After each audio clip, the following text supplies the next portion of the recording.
నమస్తే నేను రోజా welcome to real story. అందమే ఆయుధం, సౌందర్యమే అస్త్రం, నిగనిగల వగలే వెపన్స్, వంకర చూపులే వల, వయ్యారి నడకలే ఎర. ఇదేదో రాజుల కాలంలో సౌందర్య రాసుల వల కాదు, ప్రచ్ఛన్న యుద్ధంలో రష్యా అమెరికాల సుందరాంగుల ఎర కాదు, నేటి అణుబాంబుల కాలంలోనూ విసురుతున్న అందమైన ఆటం బాంబ్.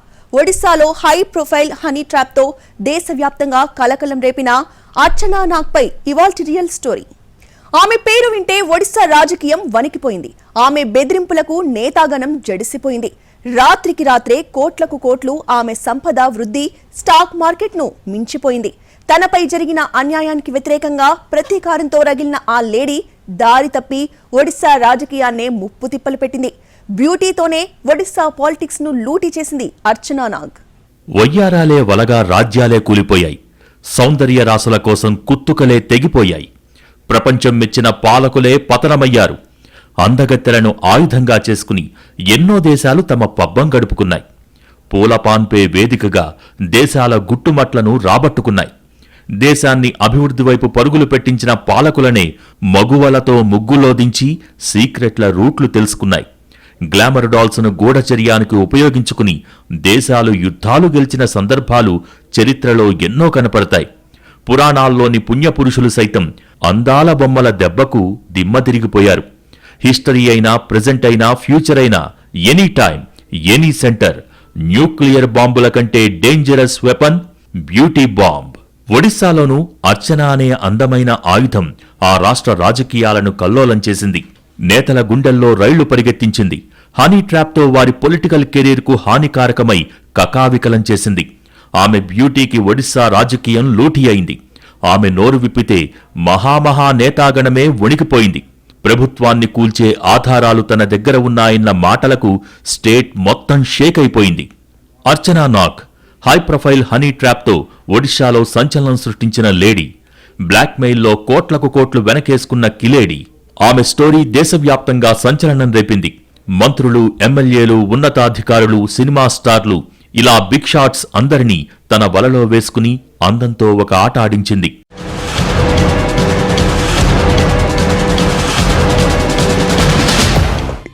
ఓ నిర్మాత ఫిర్యాదుతో కదిలిన హనీ ట్రాప్ ఒడిశాలో రాజకీయ ప్రముఖులకు మాత్రమే కాదు, బెంగాల్కు చెందిన సెలబ్రిటీలకు సైతం వణుకు పుట్టించింది. ఎన్ఫోర్స్మెంట్ డైరెక్టరేట్ రంగప్రవేశంతో ఏకంగా జైలుకెళ్లొచ్చింది. ఒడిశాలోని కలహండి జిల్లా కెసింగ ప్రాంతం. అర్చనా నాగ్, ఆమె భర్త జోగబంద్ నాగ్ 2015లో భువనేశ్వర్ వచ్చారు. ఓ బ్యూటీ పార్లర్లో పనికి చేరింది అర్చన. అందానికి మెరుగులు దిద్దటమే కాదు, అదే అందంతో కోట్లకు కోట్లు ఎలా వెనకేసుకోవచ్చు అక్కడే నేర్చుకుంది. భువనేశ్వర్ సిటీలో బాగా పేరున్న పార్లర్గా పాపులర్ అయింది. అక్కడికే ఒడియా సినీతారలు, రాజకీయ ప్రముఖులు, బిజినెస్ పీపుల్ వచ్చేవారు. వారితో పరిచయాలు పెంచుకుంది. ఫోన్ నెంబర్లు సంపాదించింది. తన గెటప్ కూడా మార్చేసింది. కాస్త మాటామాటా కలిసిన తర్వాత అసలు ఆట మొదలెట్టేది. అన్ని పార్టీల నేతలను తరచుగా కలిసేది అర్చనా నాగ్. మాటలతో బోల్తా కొట్టించేది. చూపులతో బుట్టలో వేసుకునేది. రకరకాల సంకేతాలిస్తూ ట్రాప్లో పడేసేది. నాయకుల్లోని అవలక్షణాలను అనుకూలంగా మలుచుకునేది. తనను ఏ దృష్టితో చూస్తే ఆ దృష్టితోనే వారికి దగ్గరైంది. వారి బలహీనతల గుట్టుపట్టుకున్న అర్చన వారికి తననే ఎరగా వేసుకుంది. అందాల వలకు చిక్కి చేపపిల్లలా ఉక్కిరిబిక్కిరయ్యారు నేతలు. రాజకీయ నాయకులు ఆమెతో తమ కోరికలు తీర్చుకోవాలనుకున్నారు. ఆమె కాదనలేదు. ఎందుకంటే అర్చన టార్గెట్ కూడా అదే. అనేక మంది నాయకులు ఆమెతో రాసలీలలు సాగించారు. కాని వారితో ఏకాంతంగా గడిపిన సమయంలో వారికే తెలియకుండా వీడియోలు తీసుకుంది. ఆ తతంగమంతా షూట్ చేయించింది. ఆ వీడియోలతోనే బ్లాక్మెయిల్ చేసి కోట్లకు కోట్లు కప్పంలా కట్టించుకునేది. ఒడిశాలో అనేక మంది రాజకీయ నాయకులు, ఇతర ప్రముఖులు అర్చనతో సయ్యాటలాడారు. కాని వారికే తెలియకుండా ఆమె కబంధహస్తాల్లో చిక్కుకుపోయారు. ఒక్కొక్క నాయకుడి బండారాన్ని తన గుప్పిట పెట్టుకున్న అర్చన బెదిరింపులకు పాల్పడేది. వీడియోలు చూపెట్టి కోట్లు డిమాండ్ చేసింది. అనేక మంది రాజకీయ నాయకులు ఆమె కాళ్లా వేళ్లా పడి మరీ కోట్లు సమర్పించుకున్నారు. ఆమె ఆడిందే ఆట, పాడిందే పాట. అడ్డదారుల్లో కోట్లాది రూపాయలు సంపాదించింది అర్చనా నాగ్. ఓ బ్యూటీ పార్లర్లో బ్యూటీషియన్గా మొదలైన ఆమె జీవితం 4-5 ఏళ్లలోనే ఖరీదైన బంగ్లాలోకి మారింది. భువనేశ్వర్లోని సత్యవిహార్ ఏరియాలో కోట్లాది రూపాయలు ఖర్చు చేసి లగ్జరీ హౌస్ కట్టుకుంది. 2021 జనవరిలో గృహప్రవేశం చేసింది. నాటి ఎమ్మెల్యే సూర్యనారాయణ పాత్రో ముఖ్య అతిథిగా వచ్చి రిబ్బన్ కట్ చేశారు. నిరుపేద కుటుంబం నుంచి వచ్చి మగవారి బలహీనతతో ఆడుకున్న అర్చన ఆదిత్య ప్రెస్టీజ్ లిమిటెడ్ అనే కంపెనీ పెట్టింది. పాత కార్ల షోరూం ప్రారంభించింది. మరో కంపెనీ కూడా స్టార్ట్ చేసింది. నిరుపేద కుటుంబం నుంచి వచ్చిన అర్చనకు భువనేశ్వర్తో పాటు చాలా చోట్ల ఖరీదైన భవనాలు, ఇతర ఆస్తులు ఉన్నాయి. భువనేశ్వర్ శివార్లలో ఫామ్ హౌస్, ఖరీదైన గుర్రాలు, హై ఎండ్ కార్లు ఉన్నాయి. ఎన్ని కంపెనీలను స్థాపించినా వాటికి ఆధారమైన తన హనీ ట్రాప్ను మాత్రం మానలేదు అర్చన. ఎప్పటికప్పుడు లీడర్స్కు వలపు వల విసిరేది. రాజకీయ నాయకులు, ప్రముఖుల స్థాయిని బట్టి తన కార్యక్రమం ఉండేది. బెంగాల్, ముంబైల నుంచి యువతులను రప్పించి కంపెనీ తెరిచింది. వ్యభిచారం నడిపించింది. ఏం చేసినా ఆమె మెయిన్ టార్గెట్ రాజకీయ నాయకులే. వారైతేనే పరువు పోతుందనే భయంతో అడిగినంతా ఇచ్చుకుంటారు. చాలా మంది దగ్గరికి బెంగాల్, ముంబైల నుంచి రప్పించిన యువతులనే పంపించేది. మరీ హై ప్రొఫైల్ వ్యక్తి అయితే తానే స్వయంగా వెళ్లేది. ఏకాంతంగా గడిపే సమయంలో సీక్రెట్ కెమెరాలతో వీడియోలు తీసి వాటితోనే బ్లాక్మెయిలింగ్కు దిగేది. కానీ టైం ఎప్పుడూ ఒకేలా ఉండదు. అర్చనకు కూడా బ్యాడ్ టైం స్టార్ట్ అయింది. ఆమె పాపం పండింది. పోలీసులకు చిక్కింది. చిత్రమేమిటంటే పోలీసు ఉన్నతాధికారులు కూడా ఆమె బాధితుల్లో ఉన్నారు. ఆమె ఎక్కడ తమ రహస్యాలను బహిర్గతం చేస్తుందోనని అందరూ అల్లాడిపోయారు. ఆమె బెదిరింపులకు గజగజా వణికిపోయి నేతలందరూ డబ్బుల మూటలతో ఆమె ముందు వాలిపోయారు. నాడు అధికారంలో ఉన్న బీజేడీ నుంచి 20 మంది, బీజేపీ నుంచి కొందరు, రాజకీయ నేతలే కాక వీఐపీలు, వ్యాపారవేత్తలు, రియల్ ఎస్టేట్ దిగ్గజాలు, నిర్మాతలు అర్చన వలపు వలలో చిక్కుకున్నట్టు ఆరోపణలున్నాయి. ఒడిశాతో పాటు బెంగాల్కు చెందిన ప్రముఖులు ఉన్నట్టు తేలిందని పోలీసులు వెల్లడించారు.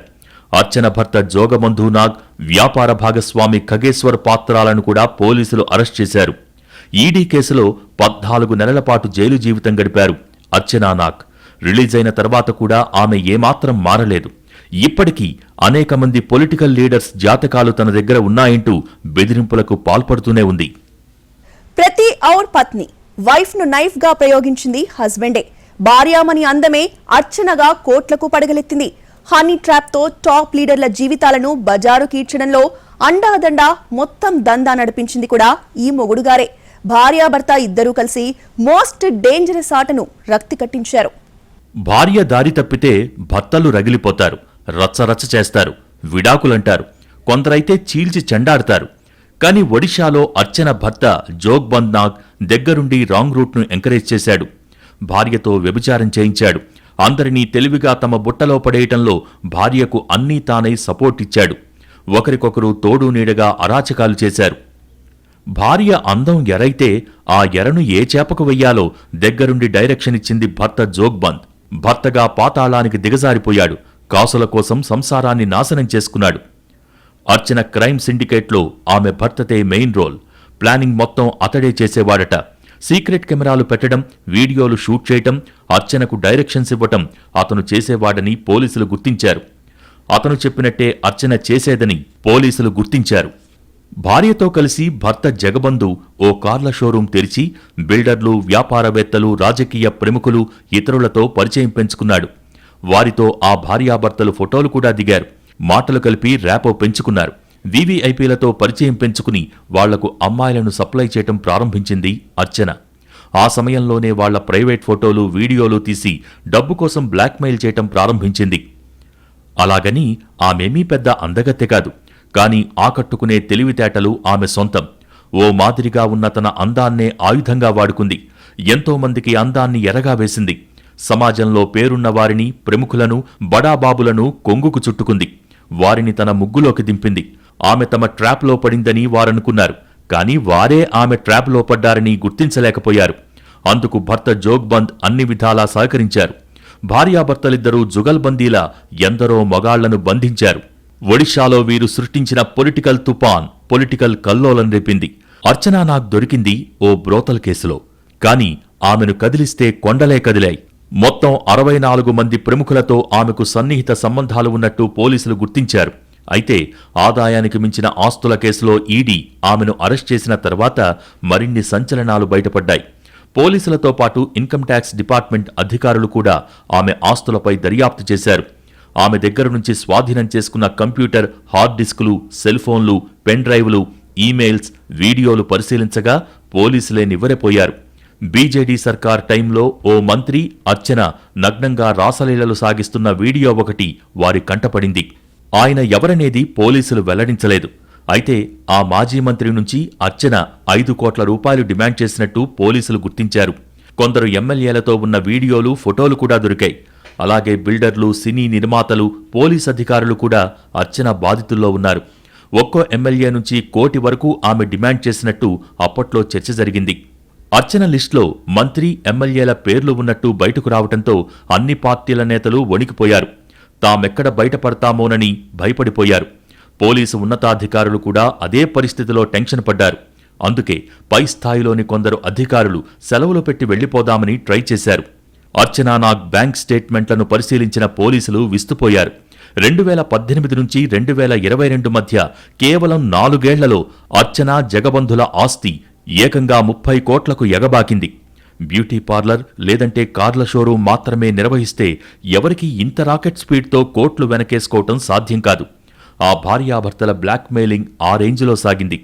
చివరకు ఓ నిర్మాతను 3 కోట్ల రూపాయలు డిమాండ్ చేయడంతో ఆయన నాయపల్లి పోలీస్ స్టేషన్లో కంప్లైంట్ ఇచ్చాడు. దీంతో రంగంలోకి దిగిన పోలీసులు అర్చనా నాగ్ కథేంటో తేల్చారు. ఆమె చిట్టాపద్దుల చిదంబర రహస్యాలను ఛేదించారు. చివరికి అవన్నీ అడ్డంగా సంపాదించినవేనని తేల్చారు. బ్లాక్మెయిలింగ్ వాస్తవమేనని నిర్ధారించారు. వెంటనే అరెస్ట్ చేశారు. అర్చన రగిలించిన హనీ ట్రాప్ అగ్గి ఒడిషా రాజకీయాలను అగ్నిగుండం చేసింది. బిజు జనతాదళ్, బీజేపీ, కాంగ్రెస్, ఇతర పార్టీల పరస్పర ఆరోపణలతో రచ్చరచ్చయింది. కానీ అన్ని పార్టీల వాళ్లు బాధితులే. అక్కడ కుంభకోణాలేమీ బయటపడలేదు. కానీ పెద్ద ఎత్తున డబ్బు చేతులు మారింది. అన్ని పార్టీల నాయకులు డబ్బులిచ్చుకున్నారు. ఆ డబ్బంతా ఒక్కచోటికే వెళ్ళింది. ఎక్కడకు వెళ్ళిందంటే అర్చన దగ్గరికే. దీంతో ఈ డబ్బు, ఆస్తులు ఎలా వచ్చాయో తేల్చేందుకు ఎన్ఫోర్స్మెంట్ రంగంలోకి దిగాల్సొచ్చింది. అర్చనా నాగ్పై ఎన్ఫోర్స్మెంట్ డైరెక్టరేట్ ప్రశ్నల వర్షం కురిపించింది. తమ కస్టడీలోకి తీసుకుని అనేక నిజాలు రాబట్టే ప్రయత్నం చేసింది. ఇదే సమయంలో అర్చన చేసిన హాట్ కామెంట్స్ కలకలం రేపాయి.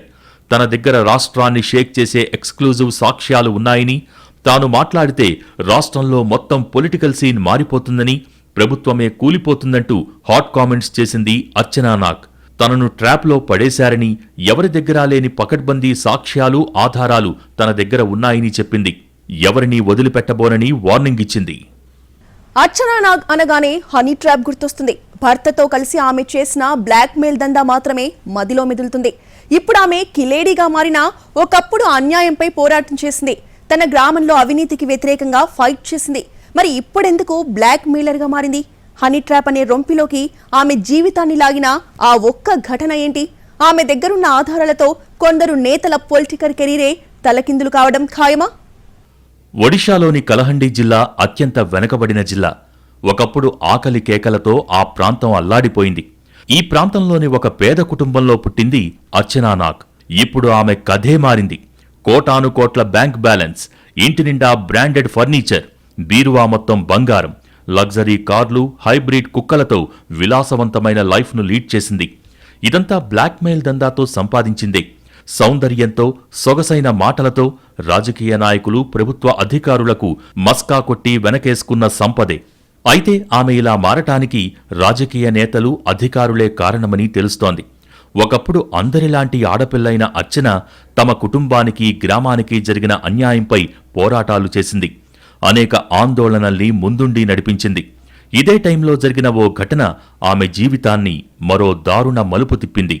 కలహండిలో ఓ పరిశ్రమ ఏర్పాటుకు వ్యతిరేకంగా అర్చన ఉద్యమించింది. పరిశ్రమ కోసం అధికారులు బలవంతంగా తమ భూమిని లాక్కోవటంతో ఆందోళన చేసింది. పరిహారం కింద అరకొర ఇచ్చి చేతులు దులుపుకున్నారని బాధితులందరితో రోడ్డెక్కింది. దీంతో ఆ పరిశ్రమ యాజమాన్యం అర్చన పట్ల దారుణానికి తెగబడింది. కిరాయి రౌడీలతో ఆమెపై అత్యాచారం చేయించింది. ఇదే అర్చన లైఫ్ను నేర సామ్రాజ్యం వైపు, పగలు ప్రతీకారాల వైపు నడిపించింది. ఈ ఘటనతో అక్కడ తలెత్తుకోలేక ఆమె కుటుంబం భువనేశ్వర్ చేరుకుంది. అవమానం, బలాత్కారంతో లోలోపల రగిలిపోయింది అర్చన. బాధను, ఆవేశాన్ని మనసులోనే దాచుకుని 2015లో భువనేశ్వర్లో అడుగుపెట్టింది. తొలుత ఓ ప్రైవేట్ సెక్యూరిటీ కంపెనీలో పనిచేసింది. తర్వాత ఓ బ్యూటీ పార్లర్లో పనికి కుదిరింది. అక్కడే బాలాసోర్ జిల్లాకు చెందిన జగబంధు చంద్తో పరిచయం ఏర్పడింది. ఆమె కథంతా తెలుసుకున్న జగబంధు ప్రతీకారం తీర్చుకోవాలని మరింతగా నూరిపోశాడు. ఆమె ఆవేశాన్ని తనకు అనుకూలంగా మలుచుకున్నాడు. 2018లో ఇద్దరూ వివాహం చేసుకున్నారు. అక్కడ్నుంచి ఈ భార్యాభర్తల మోసాలు ప్రారంభమయ్యాయి. తనపై జరిగిన అత్యాచార ఘటనను ఏనాడూ మర్చిపోలేదు అర్చన. అందుకు బదులు తీర్చుకోవాలని కంకణం కట్టుకుంది. ఏమీ తెలియనట్టుగా అధికారులు, రాజకీయ నేతలు, వ్యాపారులకు తన అందాన్ని ఎరగావేసింది. నేర సామ్రాజ్యంలో అడుగుపెట్టి బ్లాక్మెయిలర్గా చెలరేగింది. హనీ ట్రాప్ కేసులో భాగంగా నమోదైన 3 వేర్వేరు కేసుల్లో అర్చనను 2022 అక్టోబర్లో అరెస్ట్ చేశారు. ఈ కేసులో అప్పటికే ఆమె భర్త జగబంధు బెయిల్పై ఉన్నారు. తనను లైంగికంగా వేధిస్తున్నాడంటూ ఒడియా సినిమా నిర్మాతపై ఓ మహిళ ఫిర్యాదు చేయడంతో ఈ కేసు దేశవ్యాప్తంగా సంచలనమైంది. హై ప్రొఫైల్ హనీ ట్రాప్ కేసులో ప్రధాన నిందితురాలైన అర్చనా నాగ్ సుమారు 14 నెలల పాటు జర్పారా జైల్లోనే ఉండి బెయిల్పై బయటకొచ్చారు. అటునుంచి అటే లా కోర్స్ ఎగ్జామ్ రాసేందుకు పరీక్షా కేంద్రానికి వెళ్లింది. పేదరికంలో పుట్టిన అర్చన తనపై అత్యాచార ఘటనతో అధికారులు, రాజకీయ నేతలపై ప్రతీకారంతో బ్లాక్మెయిలింగ్కు దిగింది. ఇదే సమయంలో అప్పనంగా వచ్చిపడ్డ సంపదను చూసి ఊహల్లో తేలిపోయింది. అదే అదనుగా కోట్లకు ఎగబాకింది. భర్త దగ్గరుండి హనీ ట్రాప్లకు స్కెచ్ వేశాడు. జుగల్బందీలా చెలరేగిపోయారు. మరోవైపు అర్చనా నాగ్ డర్టీ పనుల ఘటనలతో ఏకంగా సినిమా రెడీ అవుతోందని తెలుస్తోంది. సెక్స్, డబ్బు, మోసం, రాజకీయ అంశాలతో ఈ సినిమా తెరకెక్కుతుందని సమాచారం. మొత్తానికి అర్చన ఒడిషా రాజకీయాలను షేక్ చేసింది. తమను బ్లాక్మెయిల్ చేస్తావా అంటూ పొలిటికల్ లీడర్లు కూడా కేసులతో ఆమెను మరింత ఇబ్బంది పెట్టారు. ఆమెను కేసులు ఇంకా వెంటాడుతున్నాయి. అర్చన వ్యవహారం ప్రకంపనలు సృష్టించినప్పుడు ఒడిషాలో బిజు జనతాదళ్ అధికారంలో ఉంది. ఇప్పుడు Bharatiya Janata party power steering పట్టుకుంది. దీంతో అర్చనపై కేసులేమవుతాయి, ఎలాంటి మలుపు తిరుగుతాయి అన్నది ఆసక్తికరంగా మారింది. అయితే తన దగ్గర నేతలు, అధికారుల జాతకాలు ఉన్నాయన్న అర్చన హెచ్చరికలు మాత్రం ఇప్పటికీ ఎప్పటికీ ఒడిషా రాజకీయాల పాలిట పేలటానికి సిద్ధంగా ఉన్న ఆటం బాంబులే.